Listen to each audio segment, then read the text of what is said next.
Hello everyone, Carlos Gabriel Pinero here, bringing you guys to another commentary video. And today we are going to talk about the giant piece of news that just dropped today. That Microsoft has acquired Activision Blizzard for $68.7 billion, okay? Now the whole purpose of me making this video is because I want to clear up a little bit of misinformation about this. There's a lot of misconceptions going around, and I wanted to talk about some things of being ripped. Mainly because I feel like a lot of people don't understand this. And as somebody who has been a part of company acquisitions before and all the stuff I experienced in the real world, I just want to give you my take on this and what's going to happen. So the first thing I want to say is that this deal is not a done deal. And the reason why I say that is because this still has to be approved by the SEC and the FTC. This is something that has to be approved. Chances are both companies are going to get fucking acquitted. Okay? Like, this is something that is going to be a huge deal. And if this transaction actually goes through, it is not going to be completed until June of 2023. So I expect at least one or maybe two more shitty Call of Duties out of this before we start seeing a real change to the Call of Duty series, okay? So that's the first thing I wanted to bring up. Now, hypothetically speaking, we're going to make the rest of this video based on the idea that this transaction goes through and everything is fine, you know? They dot all their I's, cross other T's, and bullshit like that. And we're going to go ahead and just assume everything is roses and this actually happens. It goes through. So the first misconception that I want to clear up here is that Bobby Kotick, the CEO of Activision, is gone. A lot of people, especially Call of Duty on Twitter, has put this assumption in people's minds. And that, you know, since Bobby Kotick sold Activision because he was the owner to Microsoft, that he is gone. Okay, and that's a misconception in itself. He's not going to be gone, okay? It is the start of him being gone. So the people who think Bobby Kotick is, I guess you could say they're right, but they're also wrong. You know what I'm saying? They're not right, but they're wrong either. And the reason why I say that is because Bobby Kotick is not going to be leaving Activision until the transaction is complete. So honestly, June 2033 is probably when Bobby Kotick will officially resign as the CEO of Activision, and then it'll be moved over to Xbox. So that's the first thing I wanted to talk about. The next thing I wanted to talk about here is console exclusivity, because this has been in a huge argument all day, and my reply to the Xbox official Twitter account about, you know, jokingly saying, you know, Call of Duty just became a PC and the Xbox exclusive, got a shit ton of likes, and there was a lot of back and forth on it, and I kind of wanted to clear the air with this as well, because this is really very weird. This is another thing where people are right, but they're also wrong. You know, they're not right, but they're not wrong either, you know.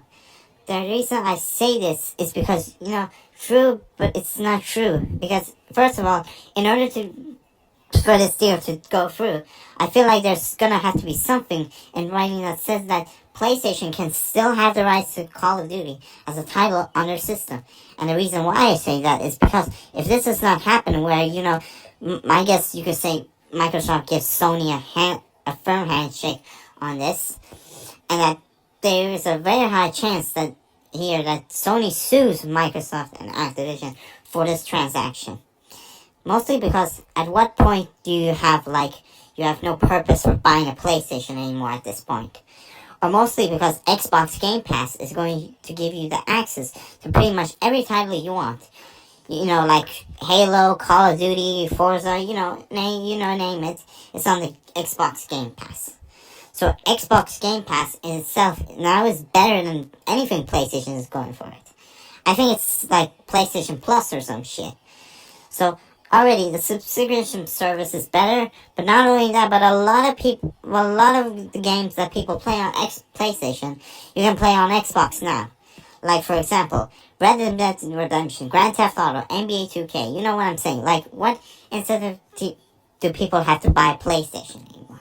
You know what I'm saying? Like, because it used to be like, granted, they still had the incentive to buy Xbox before, and they could still get all these things. But now with Call of Duty specifically, okay, Sony will never in their life, after this contract expires with Activision, they will never in their life own the title rights to Call of Duty. Like, I don't know if you guys noticed, but it went back and forth for a while with Activision and Call of Duty's exclusive rights.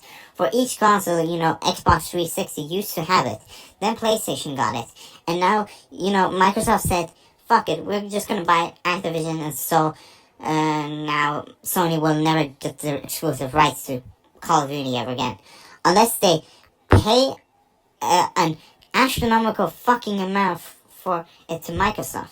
And what I mean by astronomical fucking amount is an amount that's more than exclusive is actually worth.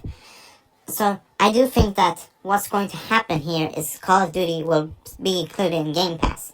They will still give Sony the rights to the game, to be able to have Call of Duty as a game on the PlayStation, on the PSN store, and for PlayStation users. But the Call of Duty exclusivity, where get the TLC a month early, you get the alpha and beta earlier. Like all this stuff is going to be on Xbox now.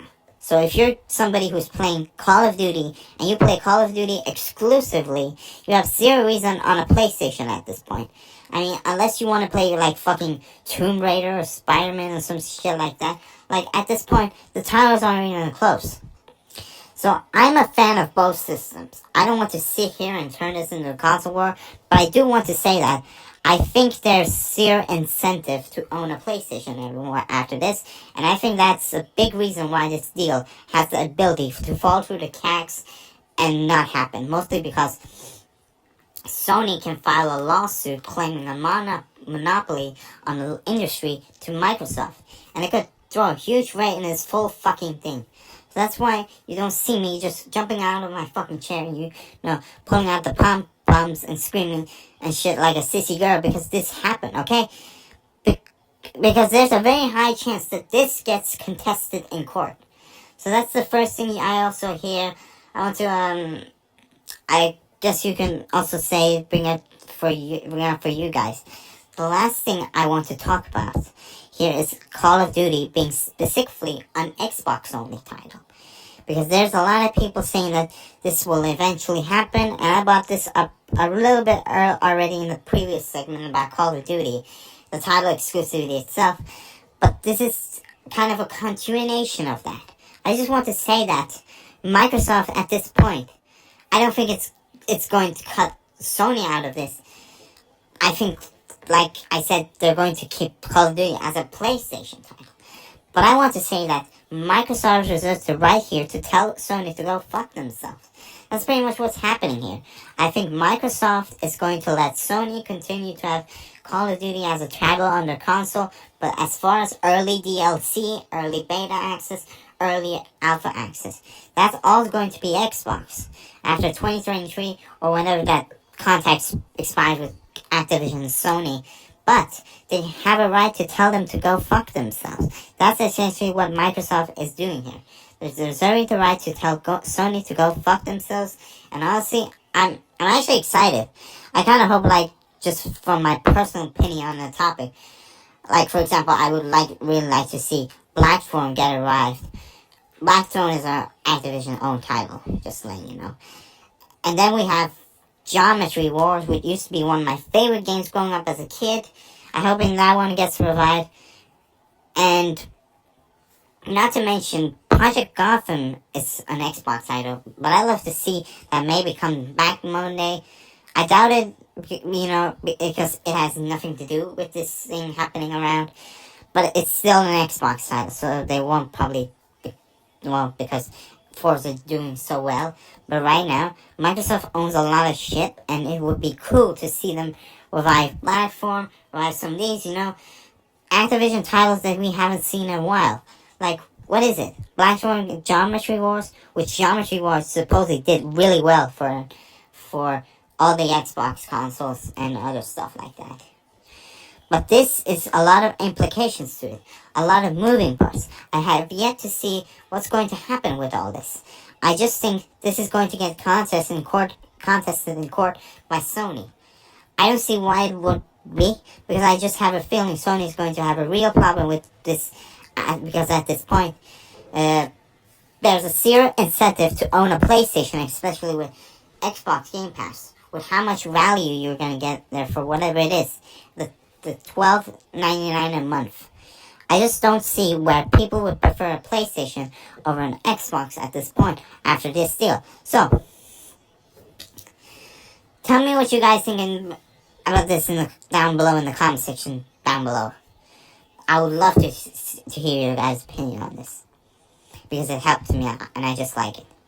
So subscribe if you guys want to see more post notifications on, and I'll see you guys later in the next commentary video. Goodbye.